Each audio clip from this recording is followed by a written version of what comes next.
Welcome to the College Football X with your hosts, Jon Nelson, John Wood, and John Wilkerson. Thank you, Steve Henderson. COVID-19 is having a huge impact on college football this weekend. 8 games canceled or postponed as of Thursday, and 4 in the SEC alone. Number 1, Alabama and LSU. Number 5, Texas A&M and Tennessee. Number 12, Georgia and Missouri. And number 24, Auburn and Mississippi State, all from the SEC. Of course, number 3, Ohio State and Maryland won't play either. Memphis and Navy, Air Force Wyoming, and University of Louisiana Monroe, and Arkansas State, all postponed or canceled this weekend. The SEC has makeup dates in place, December 12th. No margin of error at all for the Big Ten. But we press on. How about the Marshall Thundering Herd, ranked 16th in the AP poll, and host Middle Tennessee State Saturday? Jon Nelson has a chat with the voice of the Thundering Herd, Steve Cotton, on the X Factor. Plus, John Wood joins me for the Stereo J-Dubs as we check out what is left of the college football docket this weekend. When we come back, I'll be joined by Chris Mooneyham from 680 The Fan as we discuss the aftermath of Clemson Notre Dame and who still has a shot at the college football playoff. That's next, and this is the College Football X.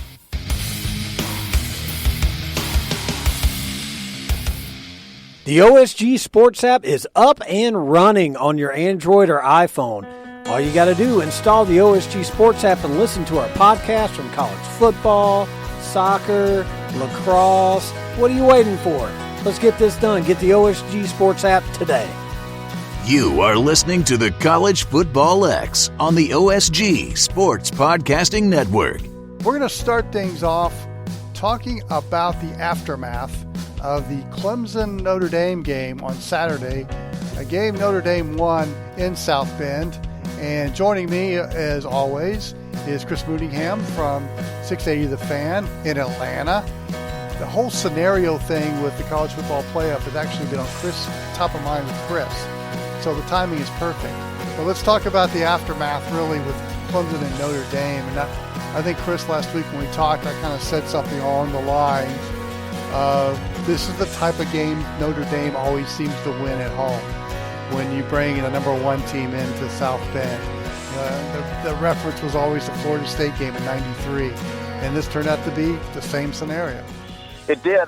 You and I, by the way, if I may brag on the two of us here for just Go real for quick. I'm not afraid to bag on myself when I get something wrong.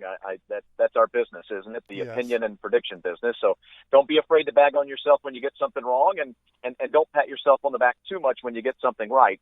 I think that you and I did have, we had the right idea of what this ball game was going to be, except that I did not anticipate it being this high scoring of a ball game. I think I said it. I think I said it with you last week that if this ball game was north of 30, I had a feeling that Clemson would probably win the ball game. So I was shocked that the score ended up being this high and that Notre Dame was able to win it. And probably the only other thing that surprised me was that Notre Dame's defense was just so great against the run game for Clemson. Yeah. Unbelievable.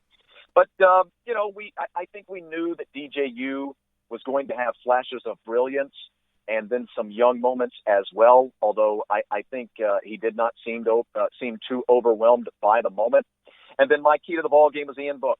And I guess he made me look smart because, man alive, he kept so many plays alive. Going back and watching the ball game, I didn't get to see it full through live, but then going back and watching it for a full viewing session, he kept so many plays alive with his feet. He was so good running the football when he had to run in some key spots in the ball game. He ended up averaging nearly 5 yards per carry.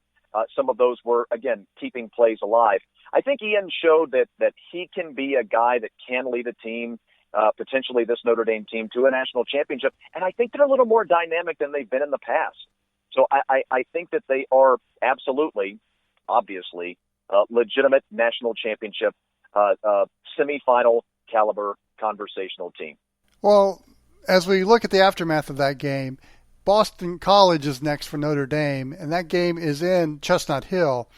It's a rivalry game, and you kind of wonder whether there'll be some hangover with Notre Dame following that win over Clemson. I mean, this is a tough way to back up that win going to Chestnut Hill and taking on Boston College. I'm with your train of thought. I totally agree with that, and I'm a big law of averages guy. I think that the law of averages will sometimes tell you that you will have a letdown such as that. But you know what? This is also going to be one of those ball games where everyone thinks that. I think many people are going to say, oh, now Notre Dame's going to play a tight ball game with BC because BC's better than they've been in years. They're coming. Look at what they did with Clemson. You know what? I've got a feeling Notre Dame stays focused, goes out and wins the ball game by 17 points. Yeah, I tend to agree with you that way. I just think this was more of a confidence boost for Notre Dame than it was a game they had to win scenario or this was the way to keep their reputation. No, this was a way Notre Dame needed a signature win like this, a conference signature win. Who would think you'd say that about Notre Dame? As a confidence boost for that team. And even though, rivalry games scare me for a team like Notre Dame, but I think they are mature enough and confident enough to go into Chestnut Hill and handle the Eagles. I mean, BC barely beat Syracuse, a not very good Syracuse, and a grinder last week. So they've got their own issues they need to iron out. But for Clemson, I didn't expect them to drop out of the top four. I mean, they have been, along with Alabama, have been the gold standard in college football in the last few years. And they weren't going to drop several spots. They were going to stay in that top four because of who they are, and plus the committee and the people that run the playoff, ESPN, want the tiger paw. They want the tiger paw on their national stage. Yeah, I agree with all that. I think they absolutely do. I'm not a big fan of a selection committee. I've spoken on that at length. I think everybody, I know more and more people now have heard as the years have gone on my idea for a college football playoff. I'm not a huge fan of I think anytime you have people, and I know this is not the crux of your question, by the way. I will get to the crux of your question, I promise. But I think anytime that you have human beings making the selection, whether even when you are trying your damnedest to not do it, I think you are going to be a little bit biased because of what you may have seen, and that will form your opinions. As far as Clemson falling, I think 4 is probably about the right spot. The voters obviously realize without Trevor Lawrence, it's a different situation. And by the way, I think Notre Dame is for real now. To the very beginning of your point, I think Notre Dame is for real. And I think it's a little bit different Notre Dame team than we've seen in recent years where they have had very good teams at top 10 or top 12 caliber. I think this team has a little more of a killer instinct. They have a little different brand of athlete. I think Notre Dame is legit. I think Clemson will get another shot at them. Clemson will, not to get too far ahead in the conversation, but I think they'll do well in that matchup. And I think that the voters knew just as much. We're talking with Chris Mooneyham from 680 The Fan in Atlanta. We're going to have a little fun now because obviously Alabama, Notre Dame, Ohio State, Clemson, you're 1 through 4. And that's really the dream scenario, I guess, for any TV executive at ESPN as far as who you want in the Final Four. But, now you look at who's on the outside looking in. You look at Texas A&M at 5, Florida at 6, 2 SEC teams. Then you look at 7, Cincinnati out of the American, and 8, BYU. We've talked about on our other podcast, The Review, about getting that group of 5 team in the Final Four and scenarios where that could happen. And wouldn't it be fun if, for some crazy reason in the year 2020 when everything's insane, you get a Cincinnati or a BYU in the Final Four? I would love it.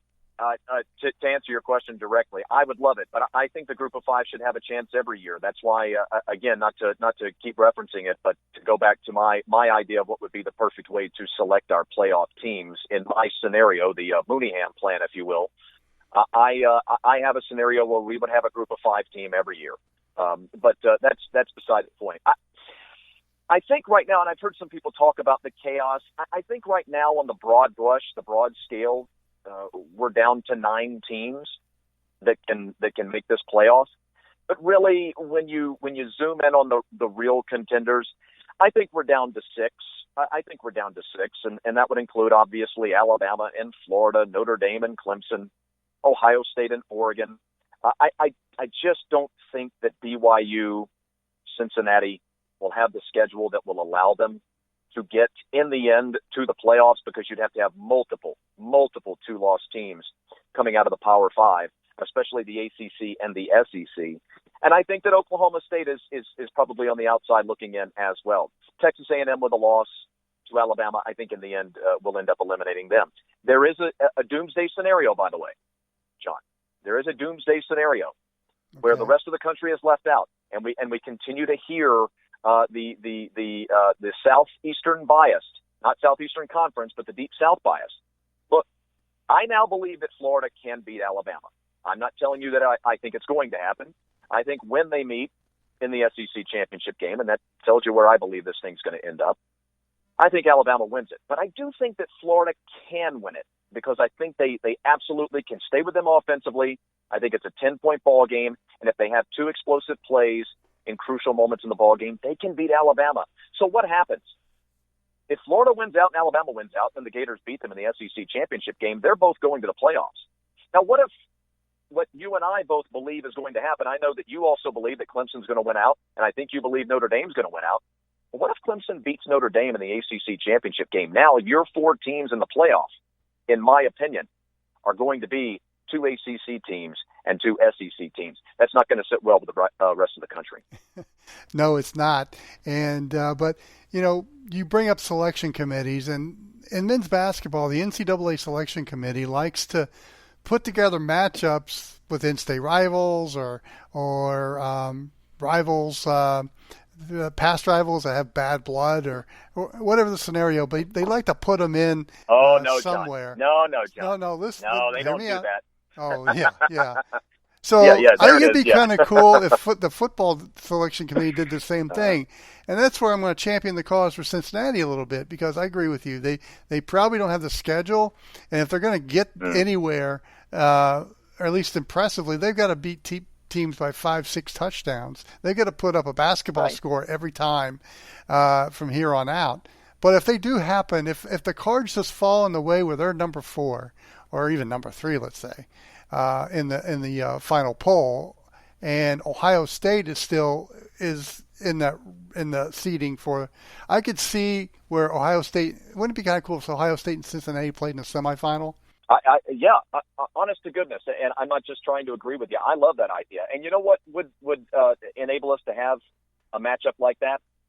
An 8-team playoff. And I know that 8 teams for a lot of people is too many. And I'm not exactly dying for an 8-team playoff. Anybody who's listening to this is a diehard college football fan. And I bet you've got some business owners out there listening. Sometimes you have to make a business decision that you don't like making. You sit there and you say to yourself, you know what, I don't like this idea, but I think I'm realizing that this is the best thing for my business in totality. And I really do believe that the best thing for college football, because the statistics and the studies do not lie. Attendance is slightly dropping in college football, especially in certain parts of the country. Ratings are dropping in college football in certain parts of the country a little more than others. I mean, my God, you could have gotten into the Pac-12 championship game a few years for $8. You could have gotten a lower level seat for $15. Now, I know that's the Pac-12, and people will make their snickers and their jokes and things like that. But if those teams are playing in Santa Clara, in Levi Stadium, in the Pac-12 championship game, and they know that that's for a berth in the playoff, that's a completely different dynamic for college football. It blows the ratings out. It blows the attention for the universities out. It'll blow the attendance out. And what it will do is it will bring a fresh new feel to college football, and it will also start to breed more parity, where you'll start to have more teams that will be able to draw elite prospects, elite high schoolers from those ranks, instead of having the third team at Alabama, because those kids are so talented, better than, perhaps the first team at, South Florida or somewhere like that. You catch my drift? So Yeah. if you go to 8 with automatic qualifiers plus 3 wild cards, one of which is a group of 5, you could end up with a matchup like that, like an Ohio State and Cincinnati. Well, what's missing from the college football playoff is the Cinderella that always makes the NCAA men's basketball tournament. And, there's reasons why I think it's hard in football, and we could go into that in a different podcast, but Cincinnati would serve that role should they be able to make it. It's a really tough uphill climb. But the one school, I'm not sure if you mentioned them or not, that could be that Cinderella that has a chance right now is Indiana, because they play Ohio State November 21st in Columbus. So if Indiana somehow got that win over Ohio State, they could shoot up pretty high. And if they're they run the table and get into the Final Four as the Big Ten representative, I think you have an instant Cinderella there. I think that's absolutely possible. I don't know that I believe it will happen, but I absolutely think it is. Because if Florida loses to Alabama in the SEC championship game, now Florida has 2 losses. No matter what happens, well, look, if Notre Dame then defeats Trevor Lawrence and Clemson in the ACC championship game, now we've got Bama and Notre Dame in. Florida and Clemson are in big trouble, if not out. All right? And then maybe you would have a battle between a 2-loss Clemson, a 2-loss Florida, and Indiana, who might be the Big Ten champion. Maybe an Ohio State with a loss still thinks that they deserve to be there. Or, of course, there's Oregon, whom we haven't spoken about out west, who's got a great defense. If they can find a quarterback and figure out their offense, they could be a contender. Or will they even play enough games for the committee to consider them? So there are a lot of questions we still need to get figured out. I have a feeling the man behind the curtain, probably an ESPN TV exec, likes the Final Four what is right now: Alabama, Notre Dame, Ohio State, Clemson. So don't discard the man behind the curtain when they pull the levers on all this, right? so that the black masks don't come bursting through my ceiling, and then I just disappear one day in the middle of our podcast. I'm just gone. You're like, exactly. Chris, are you there? You hear my phone hit the ground? Well, it is the part of the cancel culture right now. So, but I digress. Yeah. All right. Yeah. So Chris Mooneyham and I tried to come up with some scenarios and some answers, but we'll see. It's a crazy world out there in college football. Chris, thanks for joining us again this week on the College Football X. Always my pleasure, John. Thanks. Much more to come. Jon Nelson joins us when we come back. The online sports guys would love to hear from you. Go to our Twitter page at OSG Sports for a comment, rant, or just whatever's on your mind about college football. Now, back to the College Football X. Welcome back to the OSG on CFB. One of our X Factor interviews this week. We take a trip to Marshall, catch up with the play-by-play voice of the Thundering Herd, Stephen Cotton. Stephen, thanks for hanging out with us here on the X. Sure thing. Glad to be here. All right, so expectations, I'm just going to go all the way back to the beginning of the season. What were the expectations there at Marshall for what everybody thought this team could do this year? There were a lot of unknowns. There were high hopes. Marshall returned one of the most experienced offensive lines in all of college football, returned a running back in Brendan Knox, who is the reigning Conference USA Offensive Player of the Year, and receivers all returned, tight ends, playmakers, they're back. The big question was at quarterback on the offensive side of the football. Isaiah Green had been a 2-year starter, made a late decision to enter the transfer portal, and all of a sudden, on this offense that you thought was going to be very good, you have a freshman quarterback in Grant Wells. So how far can a freshman take you? Now, that's a perfect situation for a newbie to be thrown into. When you have a great offensive line, a veteran line, and a running back, that's a pretty good security blanket. Wells has been better than you could hope. He's proven to be a playmaker. He's athletic enough to give you a few first downs because of the run. He's got a strong arm, can make all the throws, and so that's gone very well. There were more questions, though, on defense when Marshall lost, graduated several of its top performers. You weren't really sure what you have there. You brought in some junior college players. Everybody has been a home run, and that defense has been nothing short of stellar. Number one scoring defense in all of college football through 6 games. You mentioned going through the junior college ranks, and I guess this could also apply at the quarterback position, because you think that there's going to be some time for all of these elements to integrate to where everything's at full song. Is it still a work in progress, or is, in your mind, is everything right there at 110%? On defense, I think they are playing about as well as you could. Now, Marshall last week allowed 10 points to the University of Massachusetts, won the game 51-10. Game was never in doubt. But UMass scored an early touchdown because of a double reverse flea flicker that got them down in the red zone. Later scored a field goal on a halfback option pass. And so there are still some things to clean up. The defensive coordinator, Brad Lambert, has some things to get on his guys about this week, get their attention. Maybe that's good. And so you have things you can clean up, but they are playing at a very high level. And just watching practice, they are having a blast. These guys enjoy the practice field as much as they enjoy Saturdays. And I think when you have that, you know something pretty special could be brewing. When you look at the rest of the conference, what are you looking at from 30,000 feet as Marshall is making the statement that they are? When you look at the rest of the conference, what else do you see? Well, as of right now, the second-place team in Conference USA's East Division is Florida Atlantic, and Marshall has already beaten FAU, giving the Owls their only loss. We don't know as much about the West Side. UAB's been very good the last couple of years. Marshall and UAB haven't played since UAB brought football back, though, so we are at a little bit like everybody else, just kind of watching them. You see a game here or there on TV. So a lot of unknowns from that side of things. And, of course, everything's an unknown in 2020. When it comes to the season in general, I know that a lot of folks here in our southeastern footprint know what it takes on a day-to-day basis to make sure that everything is going to happen. Of course, the Southeastern Conference has canceled, I think, 78 games this weekend because of what we're going through right now. But what has it been like there at Marshall to make sure everything is in place so no games were missed or everything can go off as well as it can in this current environment? Yeah, it was a crazy start, not only for Marshall, for everybody in college football, but all 4 non-conference games on the schedule disappeared in a matter of a few days. And this was going to be Marshall's best non-conference schedule ever. Home games on the schedule against Pitt and Boise State. You don't get that all the time.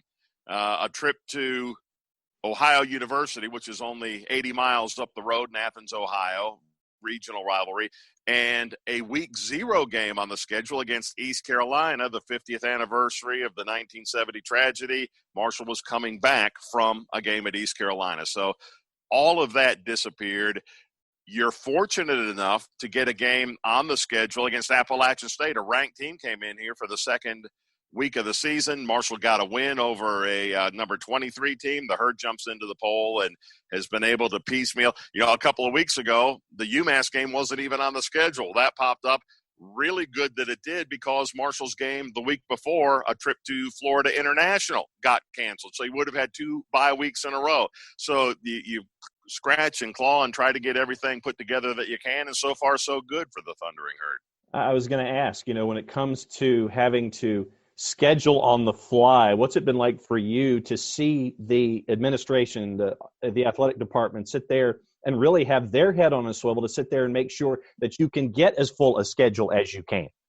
I know Marshall's athletic director, Mike Hamrick, has this big list sitting there on his desk of possibilities, who has an open date all throughout the schedule. So if things go south, that he can get on the phone and try to make something happen.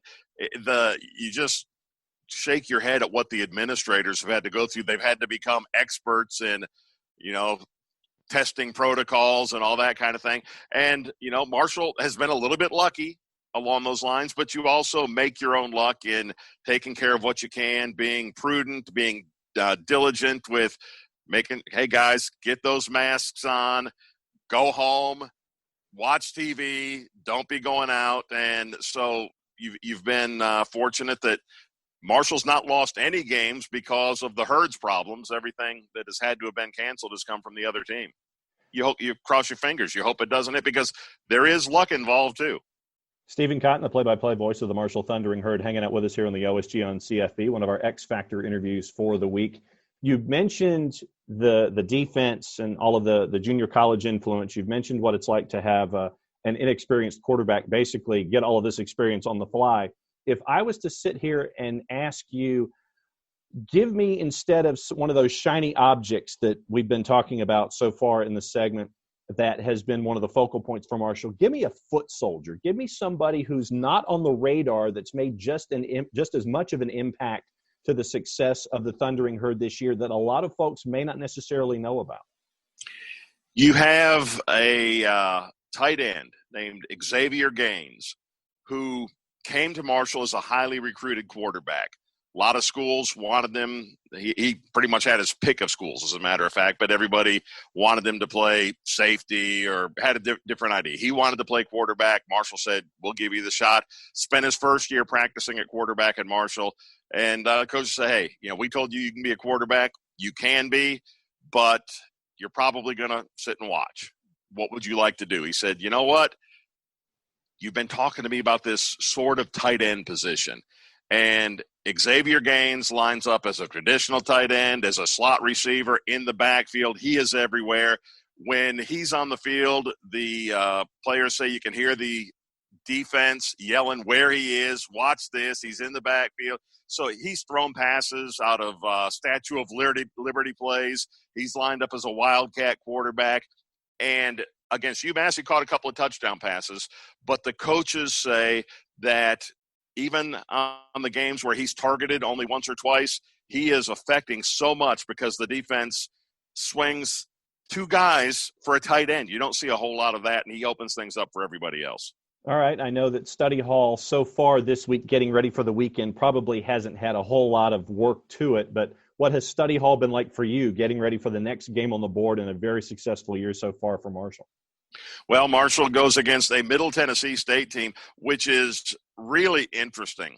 They are good. I mean, talented football players, a veteran head coach, and Rick Stockstill and a veteran staff. But all of a sudden, it's sort of like you're watching playground football. Defensively, they come at a team with every known blitz and every known look. And especially I would anticipate with a young quarterback across from them, they're going to do what they can to try to confuse young Grant Wells as much as possible. But it's the same thing on offense where they call a play. If it's there, great.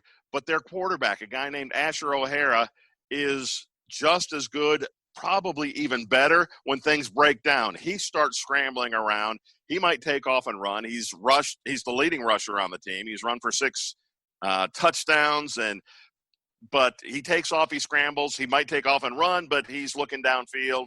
And they've got a set of receivers. Some of them, one guy 5'7", 150 pounds. Another one 5'8", 164 pounds. Talk about a perfect scramble situation. Get the ball to one of these guys. People have, started chasing other folks around the field.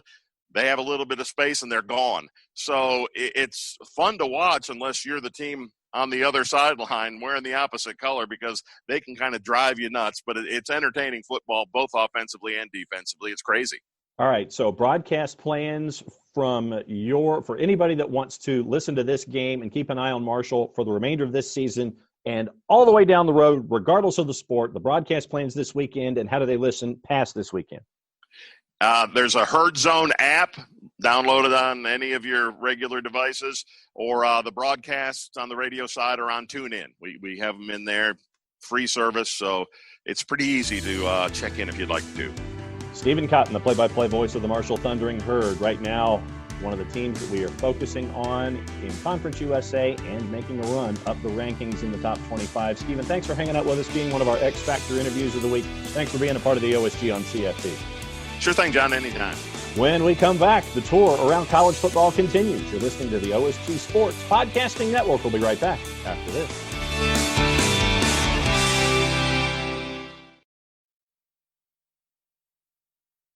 The OSG Sports app is up and running on your Android or iPhone.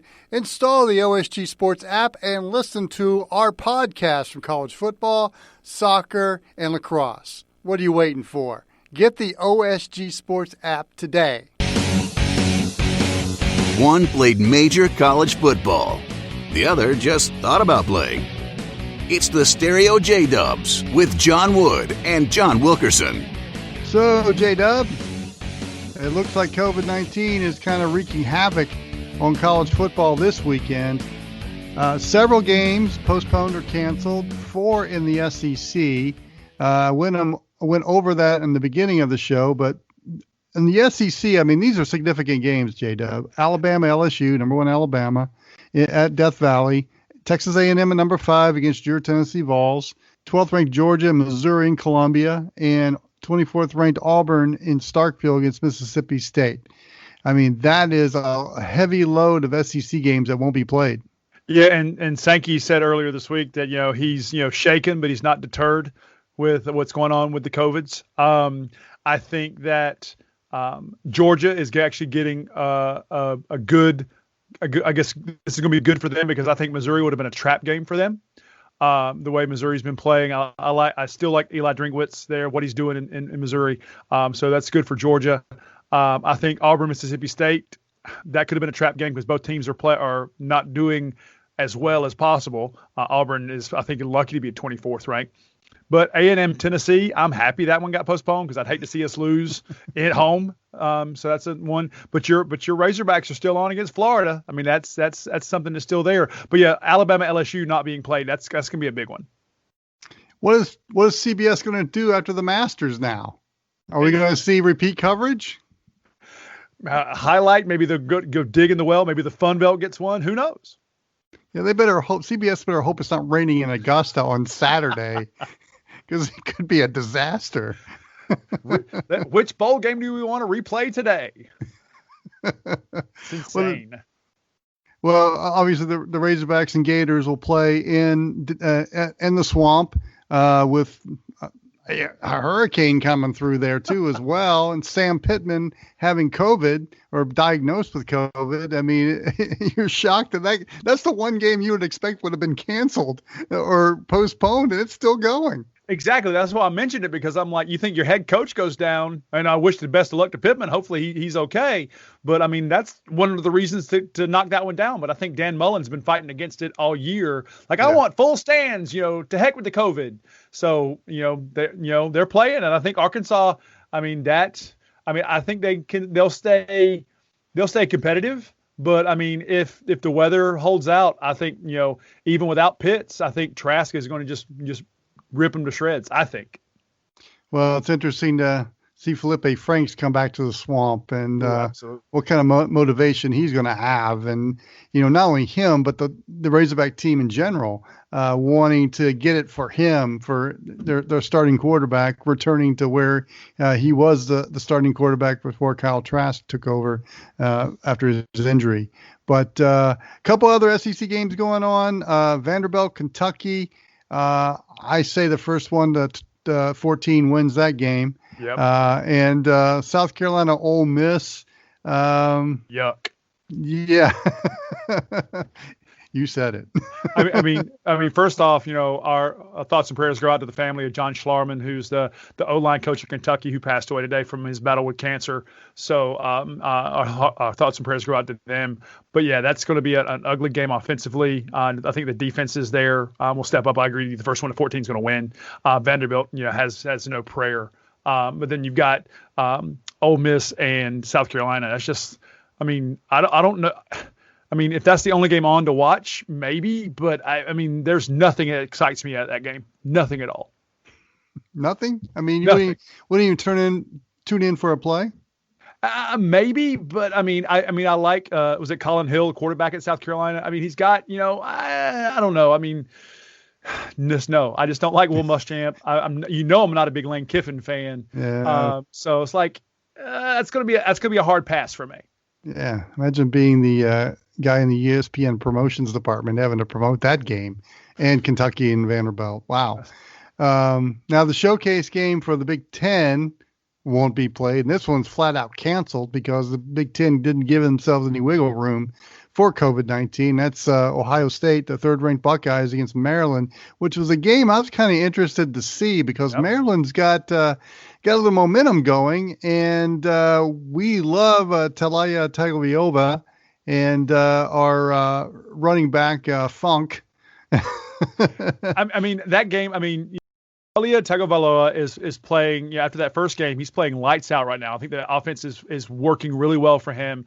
And again, another example of a quarterback running back tandem. I mean, Jake Funk is literally bringing the noise right now in the Big Ten. And I was sad to see this game not being played. I think Maryland could have given Ohio State a run for their money. I don't think it would have ended their favor, but I think it would have been good on the national stage for Tagovailoa and Funk to get a little bit of recognition. But yeah, just the Big Ten gave them no room, so there's nowhere to reschedule it. So they just canceled it flat out, which is sad. Yeah, the football atmosphere in College Park isn't the best, but it would have been on Saturday night or Saturday afternoon had this game been played. I mean, it's been a long time since I've seen Bird Stadium that crazy, but this would have been, especially since they've joined the Big Ten. And this could have been that one moment. Yeah, and the last time I was in College Park was when I was at Wake Forest, and I ended on a loss. So, and I know that the fans in College Park get kind of rowdy. And, I think this would have been a good game. I really do. I just hate to see it, not being played. But there are other games being played. And one of them is Friday night, and Iowa and Minnesota will play for the Floyd of Rosedale, which is a huge pig trophy. Yes. Man, you gotta love the Big Ten trophy games. The other one is Indiana and Michigan State in East Lansing. They're playing for the old brass spittoon, kind of like Indiana's chances in that one. But you cannot, look past Rocky Lombardi. I mean, he's playing really well this year. I think the Spartans don't have a shot at beating Indiana.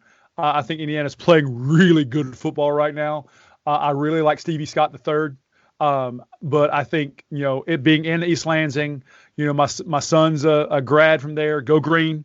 So I do have some stake in that game, but I think the Hoosiers run wild, and they take that trophy game.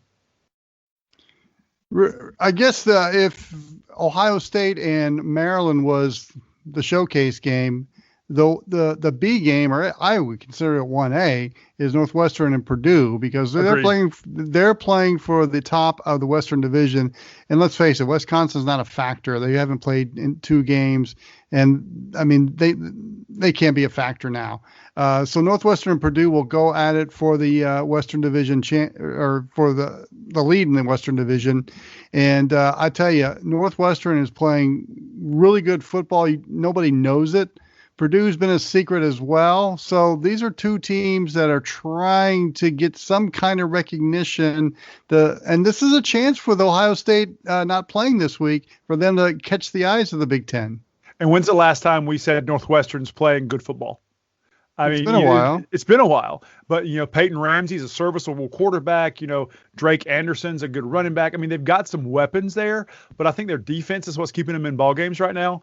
And I think that Northwestern is playing – they deserve their 23rd ranking. I honestly do believe so. But then you look at what's happening, on the other side of the ball in Purdue. Aiden O'Connell is a really good quarterback, and I really like Xander Horvath.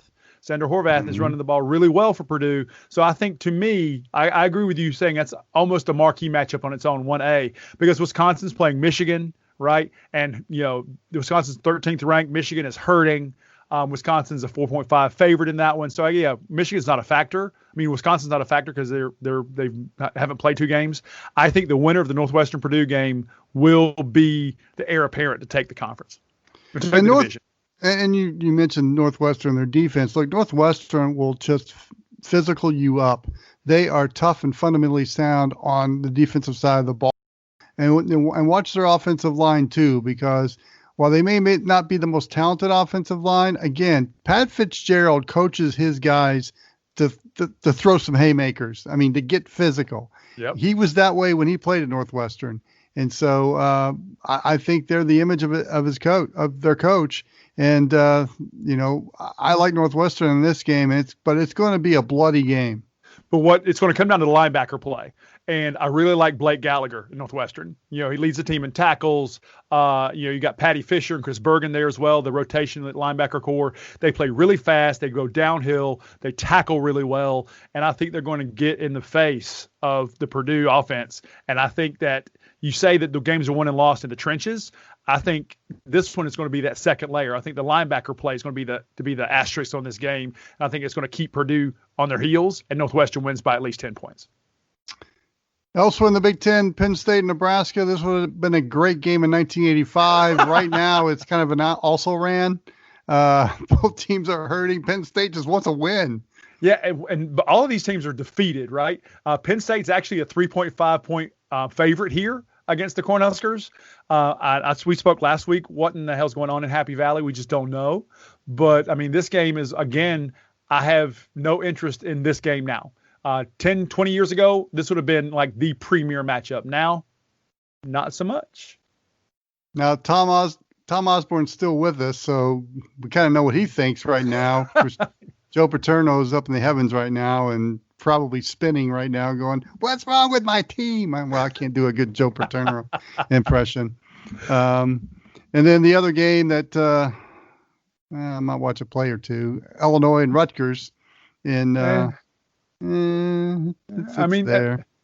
Rutgers, surprise came on the season with a win to start the season. But yeah, since then, both teams are 0-5.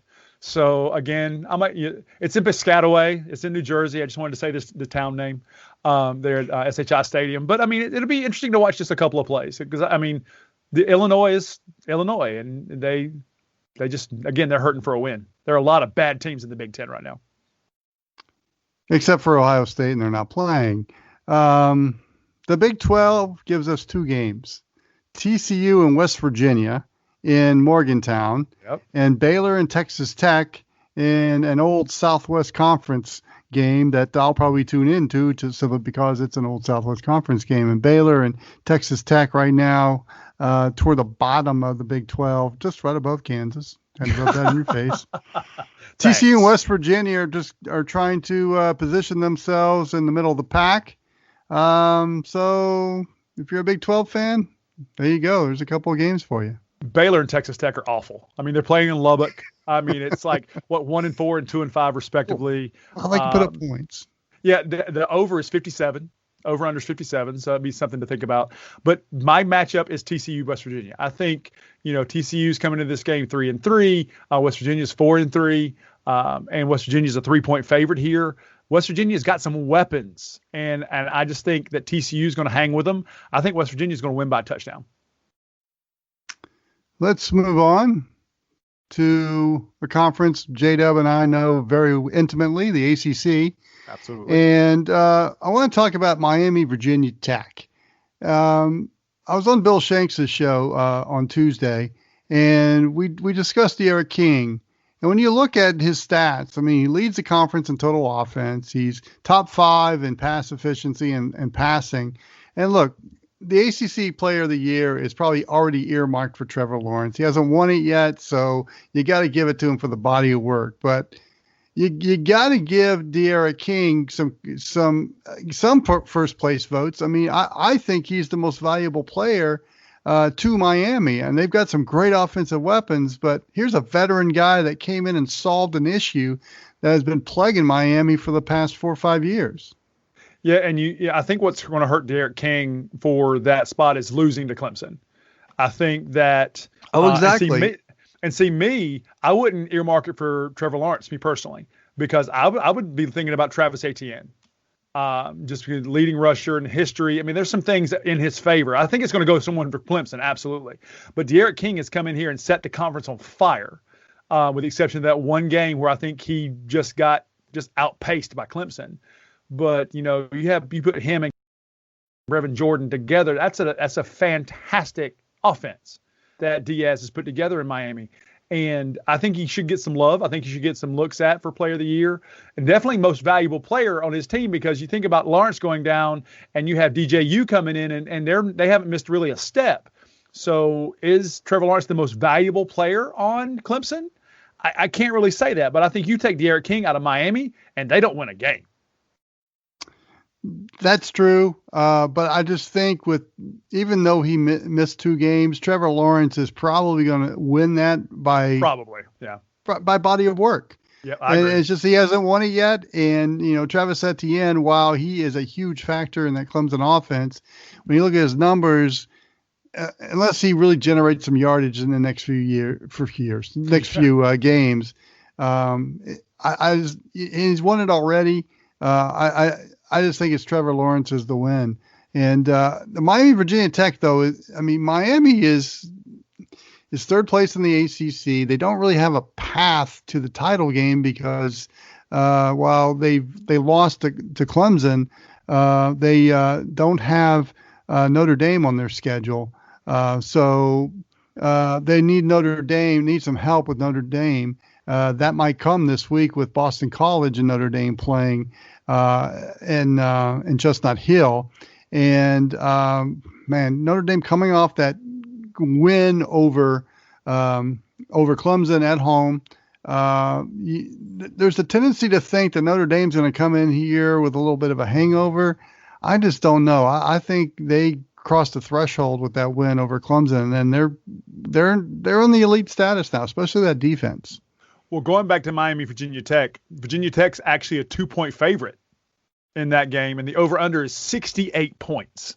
So that's going to be an interesting thing to see. But Notre Dame, they got to be careful with Boston College. I love Phil Jurkovec. I think as a quarterback, he's coming into his own. He's got over almost 2,100 yards passing on the year and 15 touchdowns. He's proven that he can hang with a team like Clemson. I think Jeff Hafley is doing a good job in Boston College. That's not an easy win for Notre Dame. But I think if Ian Book comes out and plays the same way he played against Clemson, Notre Dame is a 14-point favorite. I don't see him winning by 14. But I think that's a winnable game for Notre Dame, but definitely a potential trap if they look past the Eagles. Well, the thing about Boston College is they still do their basics. But with that, they've got some speed now that they've never utilized when Steve Adazio was there and Jeff Hafley is.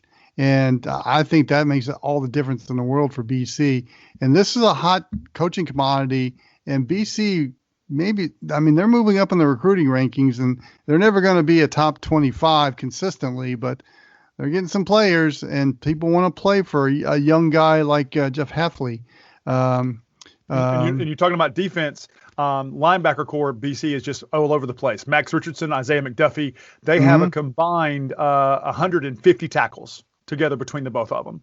So, they're forced to be reckoned with. But yeah, BC's got some speed, and they're using it to their advantage, and it stymied Clemson for a while. So imagine what it'll do to Notre Dame if they're not careful. Your alma mater, Wake Forest, goes to Chapel Hill to play North Carolina. Wake Forest is they're quiet 4-2. I'm like, I just don't. Obviously, Dave Clawson, my friend. It's Dave Clawson. He gets the most out of the least. And if you think about last year where we had, Jamie Newman and Sage Surratt and Washington, and all those weapons are gone, they've actually turned around a pretty serviceable record. They're 4-2 overall, 3-2 in the conference. It's. I really like Clawson as a coach. He's a no nonsense, no frills kind of guy. But going up against Carolina, it is what it is. Wake Forest is always played Carolina tough, but it's going to, I think, last year they beat them in like the last minute was a poor clock management from Mac Brown. But I think that this year Carolina gets the win, and I can't say enough about Sam Hartman, what he's done to come in at Wake Forest. Kenneth Walker III is doing really well as a running back, but you got to see, Carolina's just got too many weapons, and I think it's going to be an uphill battle. I'd love to see the Demon Deacons come out with a win here, because that would be a statement game in a year that Carolina's been ranked most of the time. They're not ranked now, but Sam Howell, he's still going to be a force to be reckoned with, and I think Carolina's they're going to play well. Other games in the ACC: Louisville and Virginia and Charlottesville. Like the Cavs in that one. Absolutely. Pitt and Georgia Tech. They're playing Bobby Dodd. Pitt's a favorite, but yeah, it's one of those games where yuck. I think Pitt's going to win that game. Florida State and NC State. That's in Carter Finley. It's here. State's actually a 10-point favorite in this game. But if you're not favored against Florida State this year, sorry, John, you're doing it wrong. Florida State's, they're hurting, but State's a quiet 4-3. you'd think they're a couple of plays away from having a 6-1 record. State's got a potentially, Devin Leary, his loss is, a big time loss for State. But, it is what it is. Dave Doran is one of those coaches that's anti-Dave Clawson to me, does not get the max out of his players. So it all depends on what NC State Wolfpack team shows up at Carter Finley on Saturday. And if the right team doesn't bring it, I think Florida State has a chance to win with a Mike Norvell offense. But, I think this is one of those games that's just there. Let's move out west to the Pac-12, week 2 of their season. And appears like all the games are going to be played, so that's really good. But the game that really intrigues me in the Pac-12 is Oregon at Washington State. You and I made the statement that we thought Nick Rolovich going to Pullman was an upgrade. Yep. And he won his debut, and this is a chance for the Cougars. Because let's face it, Oregon is the gold standard right now in the Pac-12, and many people see the Ducks as their playoff representative if they get into it. But this is a chance for Rolovich to get a signature win right off the bat. And what's big for the Cougars, I spent time out in Spokane. I covered the Cougars in Pullman for 2 years. And, I love the program there. I love the facilities. It's just the town is Washington State. It is Wazoo. And they're starting a true freshman, right? Delara got the win last week. It'll be his second game as a starter. I think if he plays well, I think they'll hang with Oregon. But if Rolovich can get a win against Ducks, that would be, be like, Pirate who? What? What is there a guy here? What? I think Rolovich cements himself as that upgrade because, like we talked about last week about how Leach was very predictable. He did what he did, and he did it until he didn't do it anymore. And Rolovich adds a wrinkle of that unknown. You don't know exactly what he's going to do in Pullman.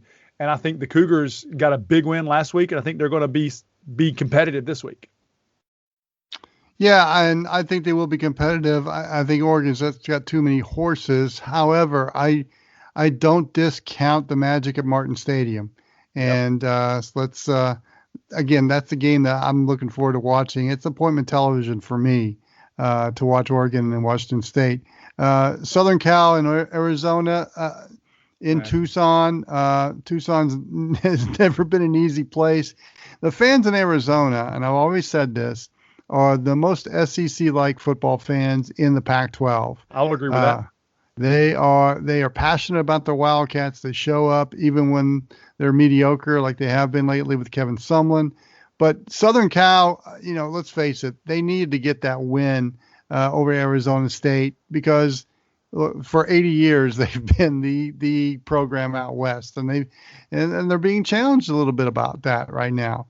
After beating ASU like they did in the Coliseum, I think that's going to help them as they go to Tucson. But it wouldn't surprise me if the Wildcats got the upset simply because of being home, and there'll be some kind of crowd there, but it's still a tough place to play. I think Slovis and Malapie will be too much to handle for the Wildcats. I think Keaton went for 381 yards and a couple of touchdowns last week. And Malapie, he didn't have a lot of yards on the ground, but I think he's a very serviceable running back there. I just think USC, I think the Trojans just have too much for the Wildcats. The over-under is USC by 14. I don't think it'll be 14 points. I think it'll be at least a touchdown, but the over-under is almost 70 points. So it's going to be a lot of offense on the board on Saturday. Colorado and Stanford in Palo Alto. I might give it a look. Maybe. If there's nothing else going on. True. That's the game Beth Mowens will be calling, by the way. Cal and Arizona State. I kind of like this matchup too. I kind of like what Cal's doing with Justin Wilcox there. I think he's finally got his players in there. This is kind of the year where they make a move. They've always had hot starts and cold finishes.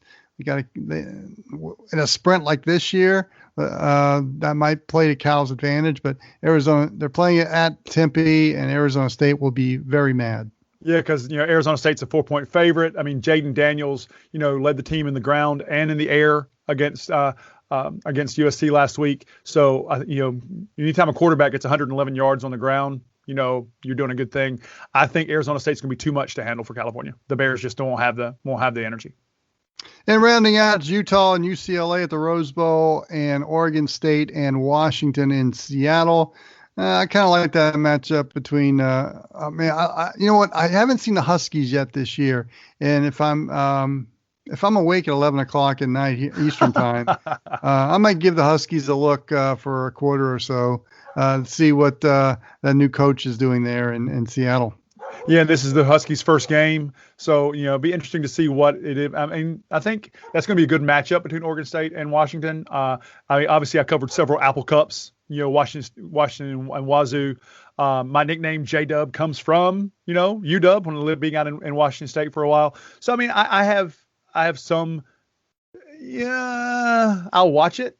But Washington is almost a 15-point favorite there. So I think, anytime you play in Seattle, I mean, that's just a great field to play in. So we'll see how that goes. But yeah, I don't think Oregon State, I don't think the Beavers have a chance in that one, in my personal opinion. Yeah, it's on my bucket list to see a game at Husky Stadium. Jimmy Lake is the new head coach at Washington. He was on that defensive coordinator for years, and he's being rewarded. Okay, over the American, just want to talk about Cincinnati and East Carolina.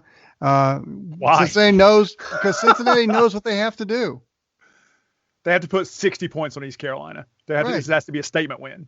And they could, because East Carolina is that bad. I mean, right now Cincinnati is about a 28-point favorite. They're playing at Nippert Stadium. I mean, home game, they have to drive the score. They have to put the nail in the coffin early against the Pirates. And, they have to basically really put it to them. And I think Jared Dokes is going to run wild on the ground. BYU is idle this week. Yeah, they're in the top 10, and the other team that we've kind of thought could sneak in the playoff. Liberty host Western Carolina. I think they're going to stay undefeated. Yeah, I think so. One of my good friends is a Catamount alum, and would be like, absolutely not. They're going to beat Liberty, but yeah, they're just playing too well right now, and Liberty's going to take every advantage of that. And I think they also have to run the score up on the Catamounts. Otherwise, that won't be as convincing a win. So I think, to even be considered, one of those outside dark horses, they have to put at least 40 points, 50 points up on the Catamounts, which is entirely possible.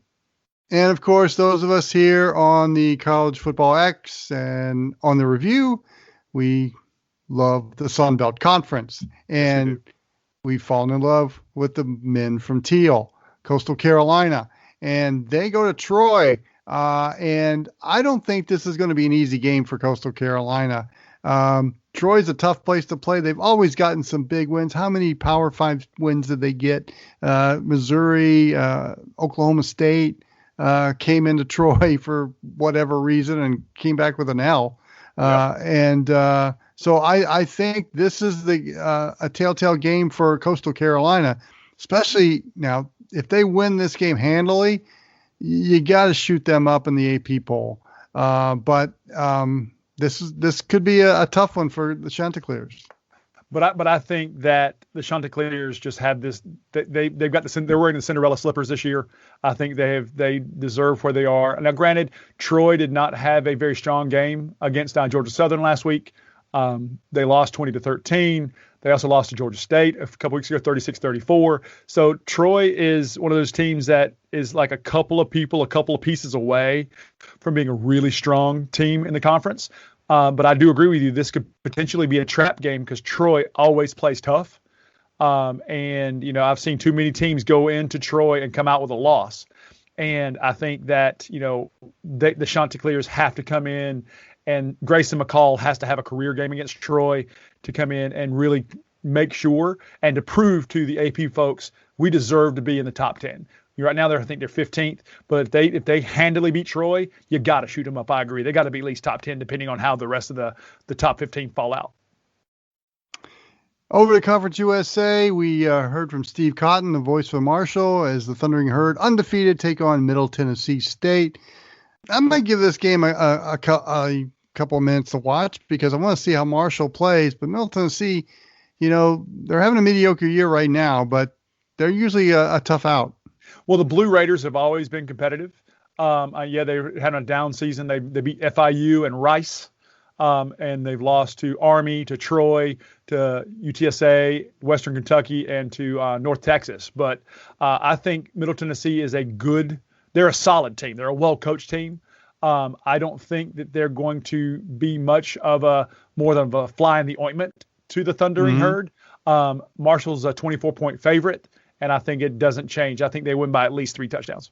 Another Conference U.S. game of note, it's the Shula Bowl between Florida Atlantic and FIU. Of course, Florida Atlantic, coached by the former head coach of Florida State, Willie Taggart. And so you got Willie Taggart going up against Butch Davis at FIU.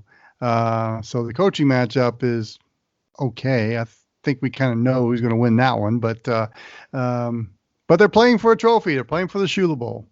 Yeah, FAU's a 9-point favorite. Nick Tronte is not having a great season for Florida Atlantic at quarterback, but we'll see. I mean, neither one of these teams are doing great. I mean, Florida Atlantic's 3-1, but FIU's 0-3, right, and 0-1 in the conference. So I think the Shula Bowl is going to be kind of going Florida Atlantic's way. I think the Owls come out victorious.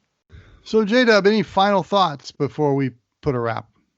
Not really. I mean, I think that a lot of the bigger marquee matchups are not playing this week, which means this week is going to be kind of I wouldn't necessarily say letdown, but I think it's going to be a chance for some of the other teams to get some play online and to get some play on national television without some of the big boys not playing.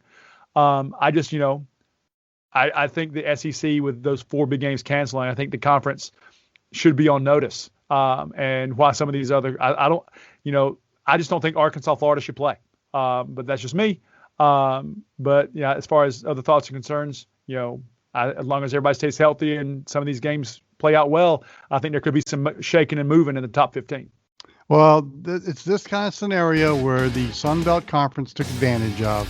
Yep. And again, the Sun Belt could, with Coastal Carolina and Troy, that's a big win that could help Coastal, especially getting some national attention as the conference and Coastal Carolina has gotten. Great job, J-Dub. Great catching up with you. Same to you. And we'll be back with a final word on the College Football X after this timeout. Like the voice you're hearing on this podcast? It could be on your production too. Just go to goodpipesvo.com. That's goodpipesvo.com and reach out to Steve Henderson on the Contact Us page. Go to the website, click on the Contact Us page, and then see what Steve's Good Pipes can do for your upcoming project. And that'll do it this week for the College Football X. We thank Steve Cotton, the voice of the Marshall Thundering Herd, for joining the X Factor this week, as well as Chris Mooneyham from 680 The Fan. We thank them both for joining the show this week. The review is next on the docket here on the OSG Podcasting Network. Once again, we'll review the games that were played this weekend, so look for that to drop soon. And check out our Twitter page at OSG Sports. We would love to hear a rant or a comment or whatever you want to say about college football. And if we like it, we'll read it on air. So, for Jon Nelson, for John Wood, I'm John Wilkerson. Thanks for joining us, and enjoy the games this weekend. Thanks for listening to the College Football X. You can find this and past shows by downloading the OSG Sports app on your mobile device. And enjoy all of our shows from the OSG Sports Podcasting Network. The OSG Sports app is up and running. Download it today.